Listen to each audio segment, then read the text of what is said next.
ক্ষমতায় যেতেই হবে। অনেকে বলছে বিএনপি ক্ষমতায় যাওয়ার জন্য পাগল হয়ে গেছে।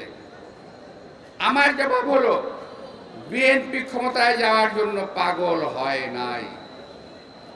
বিএনপি 17 বছর রাজপথে আন্দোলন করেছে দেশের মানুষের গণতন্ত্রের জন্য, ভোটের অধিকারের জন্য। আর আজকে সেই সুযোগ নিয়ে বিএনপিকে নিশ্চিহ্ন করে দিয়ে আপনারা ক্ষমতায় যাওয়ার চেষ্টা করতেছেন। আপনারা ভাবছেন বিএনপি যদি না থাকে তাহলে আপনাদের ক্ষমতায় যাওয়ার পথ প্রশস্ত হয়ে গেল।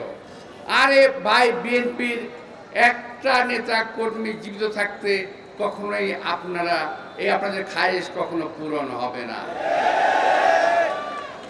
বিএনপির নেতা কর্মীরা দেখেছে, বিএনপি নেতা কর্মীরা প্র্যাকটিস করেছে রাস্তায় কিভাবে আন্দোলন করতে হয়। বিএনপি নেতা কর্মীরা প্র্যাকটিস করেছে জেলখানায় কিভাবে জীবন কাটাতে হয়। আমাদের নেতা কর্মীরা জেল খাটতে খাটতে অভ্যস্ত হয়ে গেছে। আমরা নিজেরা জেল খাটতে খাটতে অভ্যস্ত হয়ে গেছি। জীবন এবং যৌবনের অর্ধেক সময় রাজপথ এবং জেলখানায় আমরা কাটিয়ে দিয়েছি। সুতরাং আমাদের এই ব্যাপারে কোনো ভয় দেখাবেন না।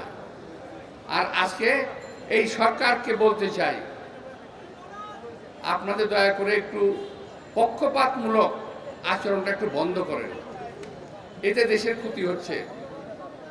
একটি দলকে আপনি কোলে রেখেছেন, আরেকটি দলকে রেখেছেন কাকে। কাক বুঝেন তো? কাক একটা হলো কোল, একটা হলো কাক। এক দলকে কোলে রাখবেন আর এক দলকে কুখে রাখবেন।